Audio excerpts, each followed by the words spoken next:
works out in rural Victoria, and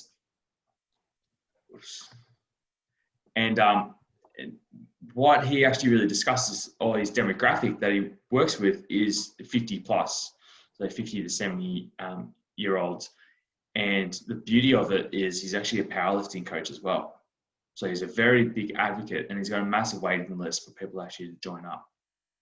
And he's seen so much upside to getting, you know, the older, stronger, fitter, so they can perform simple tasks and not have the fear of, you know, falling over. Or now that aged care is an absolute shambles, people don't want to go to an aged care home. So what does it mean? That, you know, to stay out of aged care home and to remain independent and have independent living is to be strong and independent.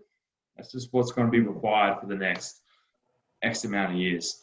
So if we're not going to be looked after, well, the oldies entering aged care, they're not going to be looked after. We need to look after them so they can look after themselves a lot longer. So we're really delaying the onset of them actually entering into aged care and more dependent-based living. All right, so let's get clear. So what we're going to do is we can kind of define, without going into like cancer, Alzheimer's, or anything like that, we're going to talk specifically about muscle and bone. So we're going to end weakness. And so we're defining weakness as a lack of strength and function to perform day-to-day tasks in our own world without dysfunction, compensation, or assistance.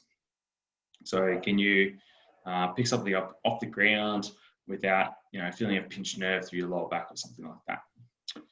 We'll be looking at age-related sarcopenia and osteopenia and osteoporosis. Osteopenia, osteoporosis, basically the same term. And specifically the generalized age-related progressive loss of muscle mass and the age-related negative change in bone structure. And that was the definitions from the University of Melbourne. The current state of affairs. So when it comes to bone health specifically, the current cost of poor bone health in Australia and adult population aged 50 plus was estimated at $2.75 billion in 2012.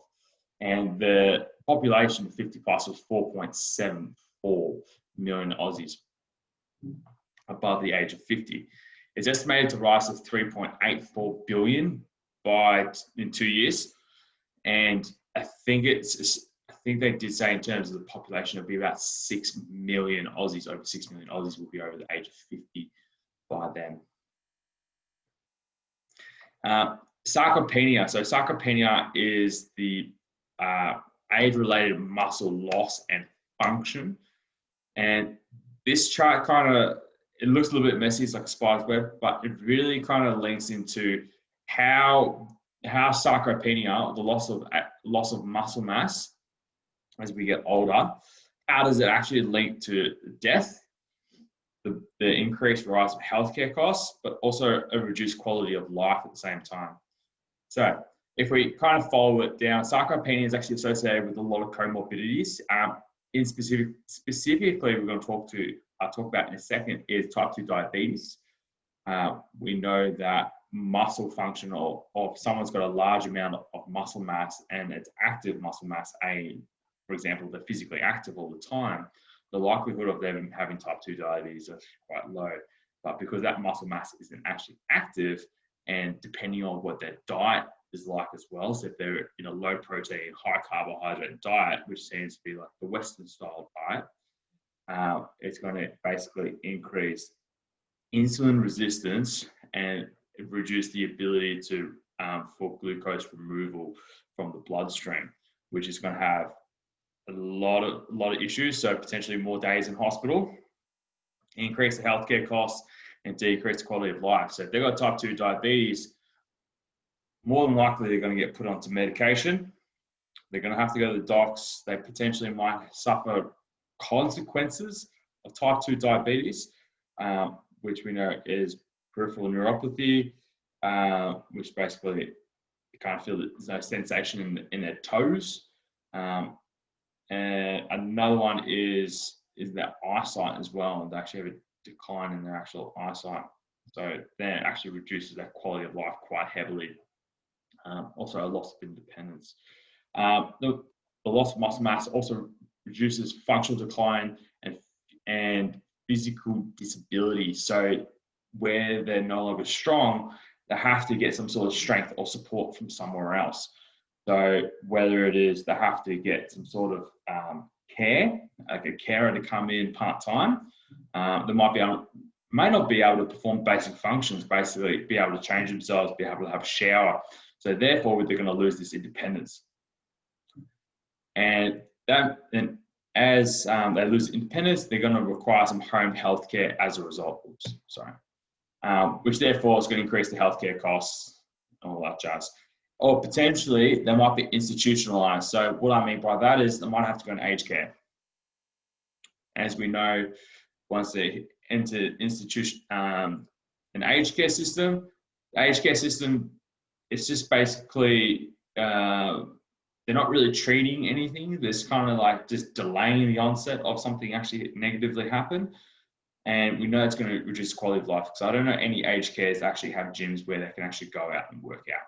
I don't know any.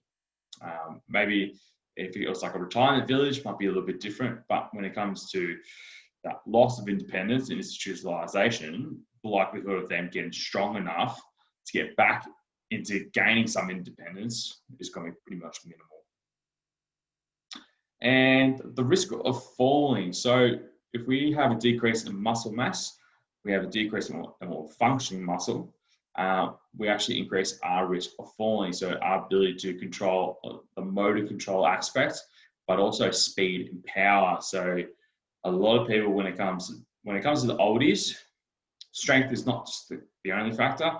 We need to make sure there's some element of speed and power in their programs as well. So they must be able to move quickly, because if they trip over something, they're going to be able to quickly just put their foot out. And if they can do that and break their own fall, or prevent themselves from falling by just sticking their foot out and picking it up and planting it solidly on the ground, they're going to be okay. If they do fall, we know that means a loss of independence, potentially going to be institutionalized, or have some sort of modification at home and have to have some level of assisted living. Therefore, healthcare costs, quality of life, all that, it just goes downhill.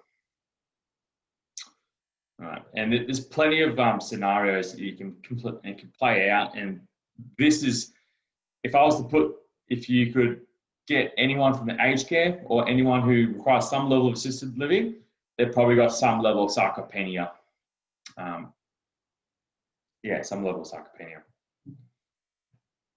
And the sarcopenia linked to diabetes. So age-related muscle loss is becoming a big factor in developing type 2 diabetes. It's not something that's really considered at the end of the day. Muscle tissue is the most insulin-sensitive tissue in the body. As I mentioned before, lack of muscle mass reduces the glucose uptake. So the larger the muscle is, the better functioning it is, the greater the glucose uptake as well. And as I mentioned before, most of it can actually be due to a high carbohydrate diet and very low in protein. And that is something that is not really considered. And if anyone's been to a hospital, what do they give their patients? Juice, ice cream, sandwiches, carbs, milk, little to no protein, fats, maybe cheese or something like that on their main meals. The nutrient quality of food in the hospitals is garbage. We all know that. But when it comes to aged care, if they're not having a high protein diet, that just having a high protein diet can actually start to minimize muscle wasting. So these nutritional interventions can actually be implemented within the healthcare system, but we know protein itself, or whole protein sources, can be quite expensive for the aged care facilities. So therefore it's going to drive the prices up. So it becomes an economic cost at the same time. Osteoporosis. Hip and vertebral fractures are associated with a 20% reduction in survival. So if anyone suffers a hip or vertebral fracture, the likelihood of death is actually quite high after they actually suffered the fracture. The data is between 2 and 5 years, unfortunately, and the quality of life is really low as well. If fractures actually happen more in winter, that's actually an interesting fact, but it makes sense because vitamin D, less likely to go outside, be physically active, potentially could be cold and slippery, so they're less likely to go outside. They see it as more hazardous, but the hazard is actually staying indoors for too long. Therefore, vitamin D reduces, bone density decreases, the bone quality overall decreases. They have a trip and fall, boom, hip, then obviously a fast decline in their life expectancy. And an estimated of 740,000 deaths per year are associated with hip fractures. So we talk about COVID and all that jazz, and unfortunately, I'd definitely put hip fractures as part of something that we can actually really prevent from actually occurring. It's amazing that how many, I guess, society as a whole don't realize how important physical activity and exercise is in the prevention of hip fractures for the oldies, especially with females, because it does lead to a very fast decline in life expectancy as soon as once they do suffer a hip fracture. Then they're going to have to go into some level of care, aged care, whatever it is. And unfortunately, the quality of life goes downhill, depression kicks in, all that jazz. And on the right here is basically just some of the varying factors that can go into osteoporosis. So it's not just diet or just a lack of vitamin D. There's a lot of things that can actually influence the osteoporotic process happening over time. And this is a disease that doesn't just happen, as we get old, from our 40s or 50s plus. This can actually be prevented really early on, especially in girls before, I think it's the age of 14 or 16. Dave probably correct me on that. I can't remember. But in the teenage years, you actually can gain that's when you actually gain the most amount of bone mineral density is during your teenage years. Then it kind of peaks off and plateaus, then it starts to slowly decline roughly around the 30s or so. And what's currently happening at the moment, and the University of Adelaide are actually looking at the health economics of being frail. And I thought this was really cool because we understand that it's a real burden on the healthcare system, but there's no specific models to really quantify that into a number to actually give to politicians. Like, hey, we need to, you could save, X amount of dollars by putting X amount of dollars into these programs and interventions, which therefore is going to have a positive impact on all these areas by just by focusing particularly on one thing. And with that, it helps to probably makes it easier, more incentivized for health insurance or health insurance companies as well. So, for example, if you're say in your 50s, got health insurance or life insurance or something like that, and you're physically active 3 times a week, and you continue to do that, your policy should be reduced. There are areas that you can actually save money, and then the health insurance company keeps a lifelong customer. So there's I guess a big economic impact that's going to influence other areas of other industries in the long term. And unfortunately, the way things are set up in the current climate is they're very short term. And unfortunately, we need to think more longer term, more in like 10-year blocks, 15-year blocks, 20-year blocks to really make it a generational change when it comes to issues like getting the oldies fitter, other topics as, getting kids, into the gym at a younger age, or stuff like that. It needs to be a generational change. It can't just happen over a 2-3 year period, because as soon as it starts to gain momentum, someone else comes in with different ideology, it just kind of dies in the ass, unfortunately. So what to do next? I think the the main responsibility should actually go back onto the individual themselves. So if they want to remain independent, stay in the home for longer, be able to play with their grandkids or even great grandkids if they've got great grandkids around, is to get strong, resistance, and plyometric training. So plyometric training actually has been shown to help with bone mineral density, specifically in the lower limbs, doing some low-level plyometrics. It's just more the shock through the bones. Eat well, high-protein diets. As long as you're physically active, carbohydrates are definitely going to help with the resistance training side. Sleep, obviously that relates to managing the stress side as well. And I'd probably just, that last element I'd actually add is to start early as well. And it doesn't have to be anything crazy, but if the earlier you start, the longer you mitigate it for the long term. And the end goal is for a lot of people, well, I think the end goal is for a lot of oldies should be to remain independent for as long as possible, stay out of a nursing home for as long as possible. We know it's an absolute crapshoot at the moment, and to remain as strong as possible. So to be able to do whatever you want, whenever you want, that's basically the end goal for anyone in society, is to do what you want when you want. If you're weak and frail, you're gonna have to call someone. Gonna have to order something, to get it delivered to your door. You're gonna have to pay someone to put it together. You're gonna lose the general function that a lot of people do take for granted. This is the problem. People take this overall general function for granted. As soon as that's taken away, then they're like, oh, I better fix this to get everything back to normal. So that's where people get faked out to believe everything's gonna be peachy and rosy at the end of the day. And that's it. Short and sharp.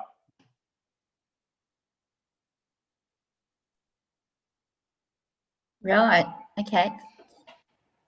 So, mum, yeah, oldest person in the room.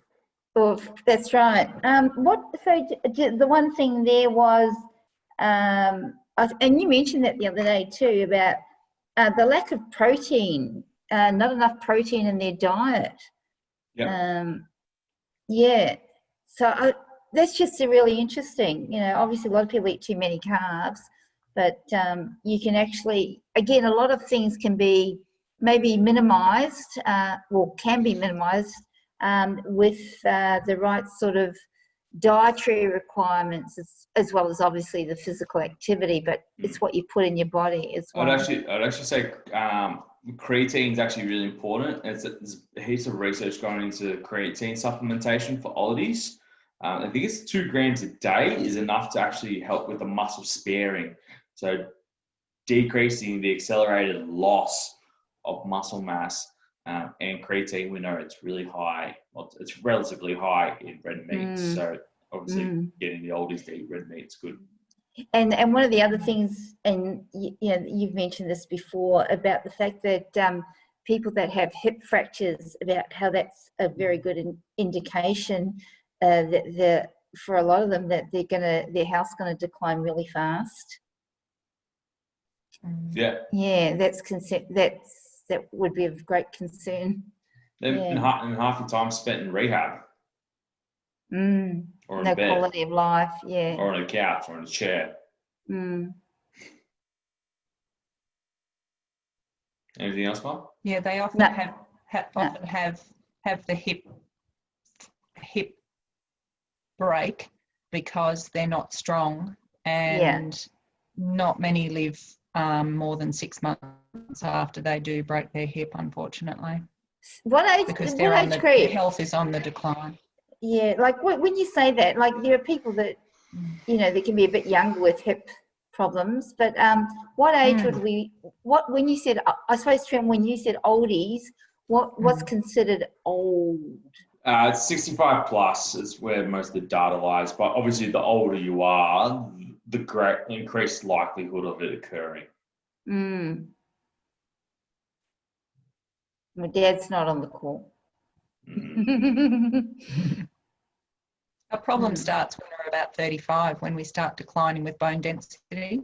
And of course genetics, and there are a lot of factors that are involved, but it is quite simple to keep your bone density high.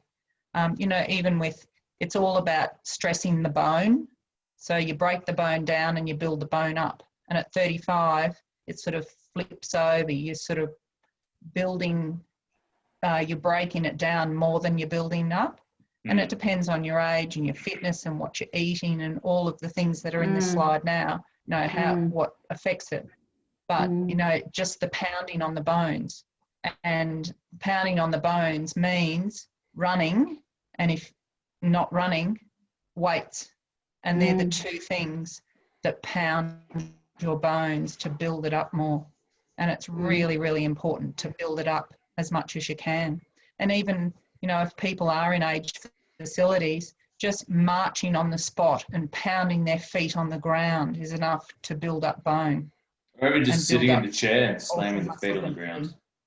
That would be enough, yeah, because you want your big bones, you know, your big bones to build it up. And yeah, just something like that. Or even, you know, a punching bag, something like that. Just punching, you know, for 5 minutes a day. It doesn't take much. And then, of course, it helps with their mental health as well and gets them mobile, and, you know, the progression goes on. And it's it is really important. The main theme with all these webinars, and I've had a quick think about, I think I've done about 18, which is kind of wild to think about.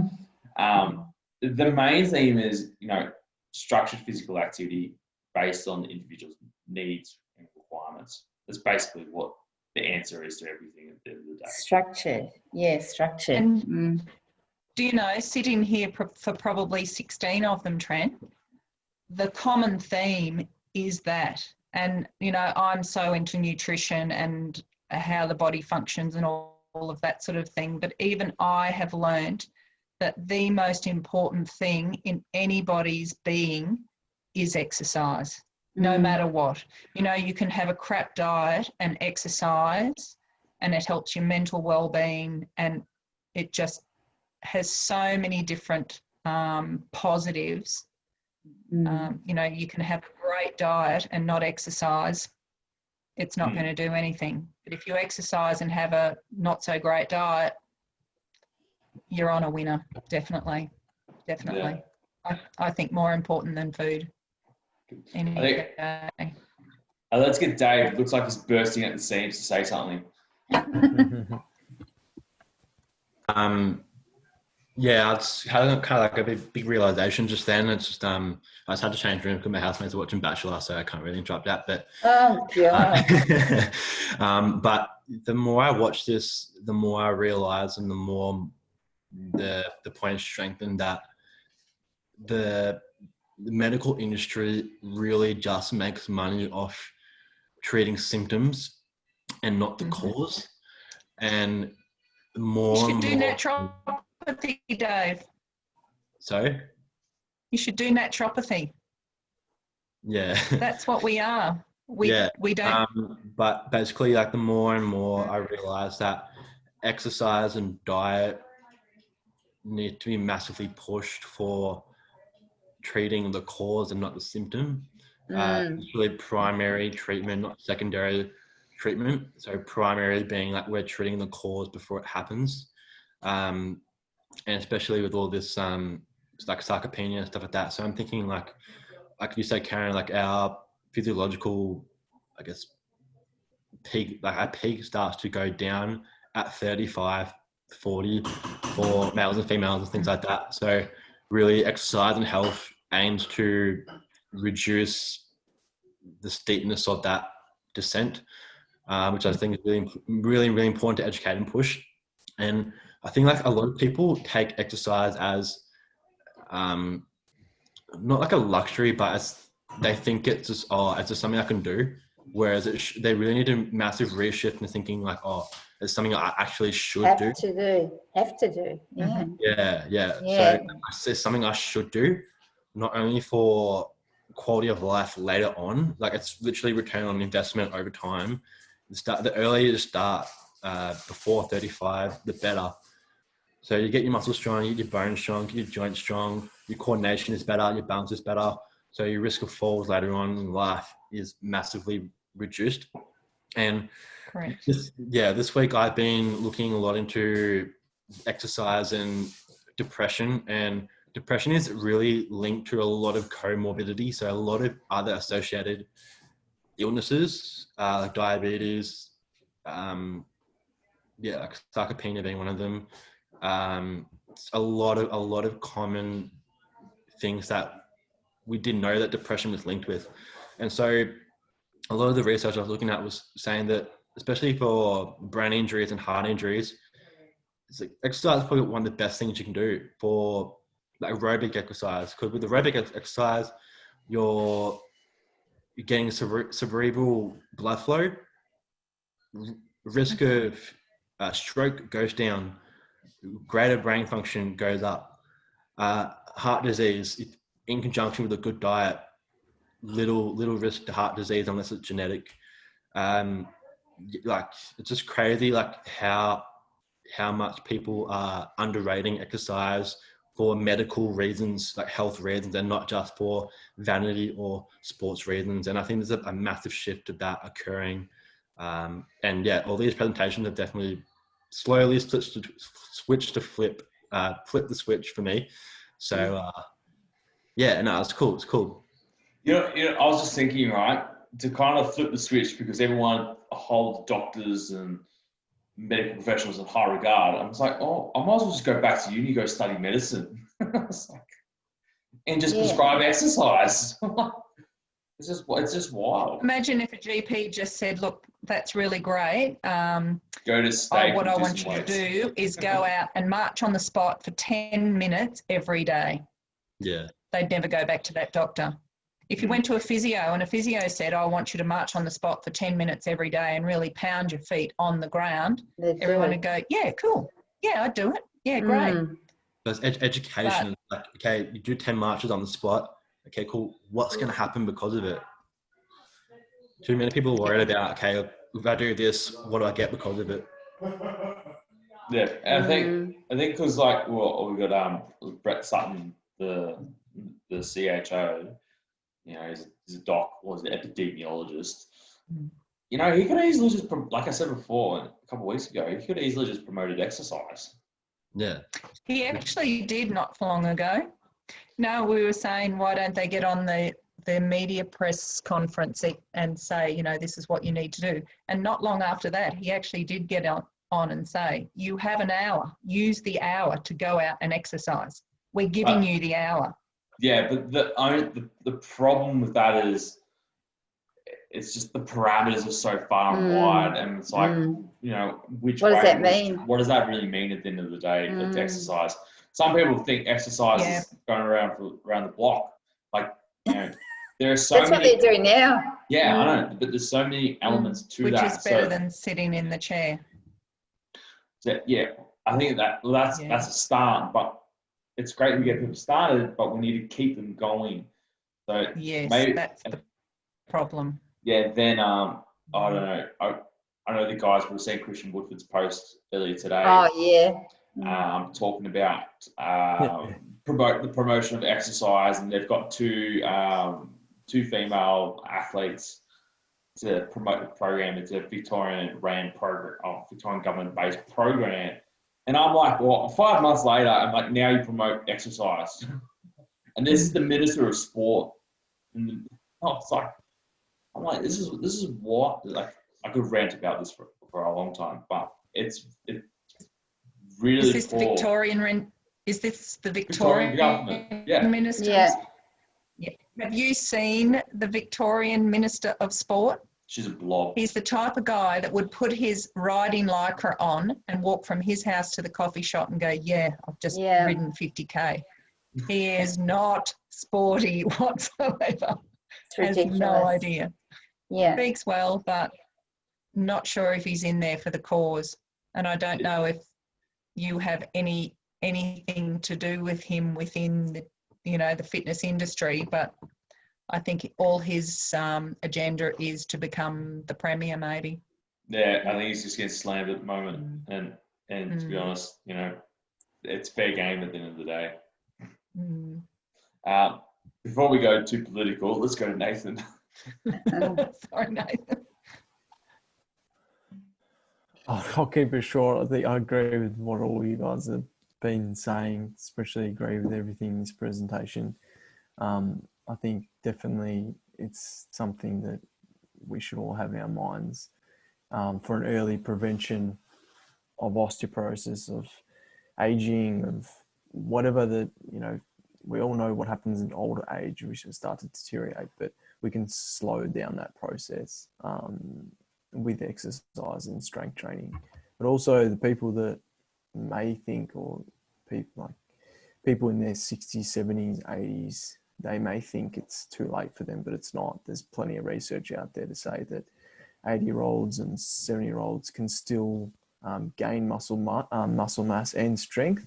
So it's never too late. And if I was to speak to an old person, or Trent or Dave, we know that you don't have to get a barbell on your back to gain strength. They can literally just do body weight exercises to gain strength.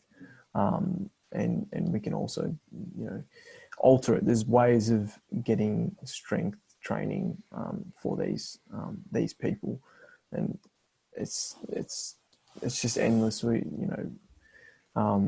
There's obviously misconceptions out there that everyone thinks that you need weights or you need to go to a gym, but these people can actually do something. And like what you said with plyometrics, I remember at uni, I think I did a unit in exercise physiology, and we were speaking about old population, and we were talking about, there was a question the teacher asked, and they said, would you prescribe plyometrics to old people for, I think it was to improve bone health or something? And I think a lot of the students thought it was a tricky question.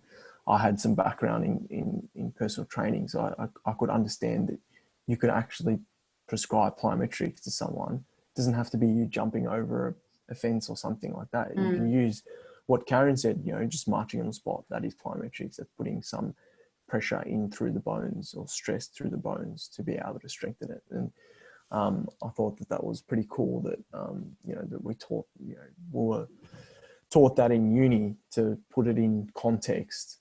We can change things and variables, to match the I guess the client's need or the person's need, no matter the age or injury or mobility they have. So yeah, I thought that's interesting as well. We can also prevent, but we can also treat no matter the age. We can always do something.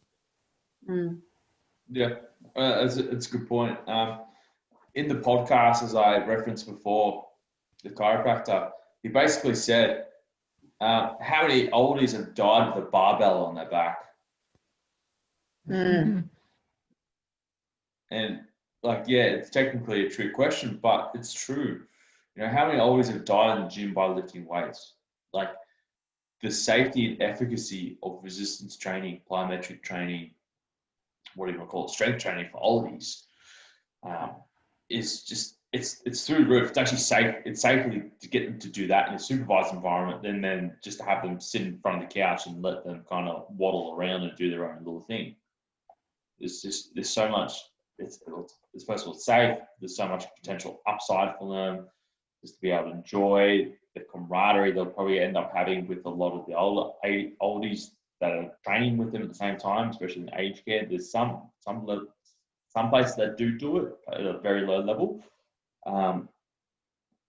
But also, the brain function, they're going to be sharper, they're going to be more wittier, and they're going to have a slower decline in, I guess, their overall health, or be able to prevent that steep decline in their overall health, as Dave mentioned before.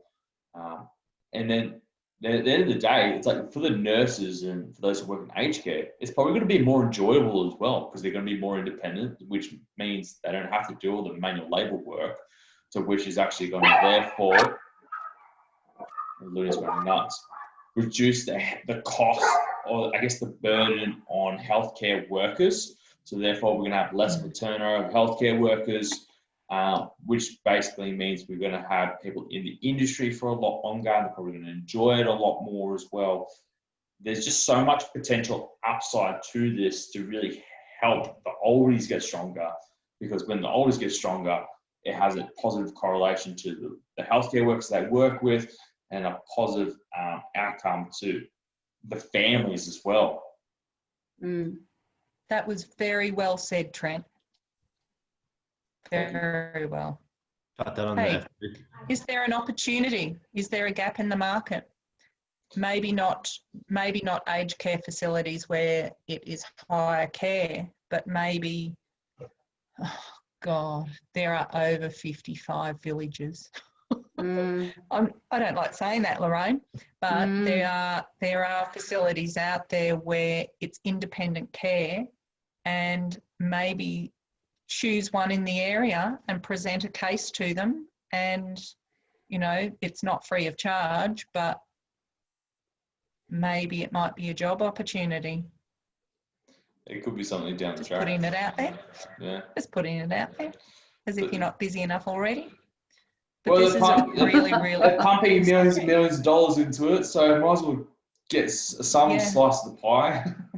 Well, have you ever looked at grants for things like this? I've got a friend who's just turned 60.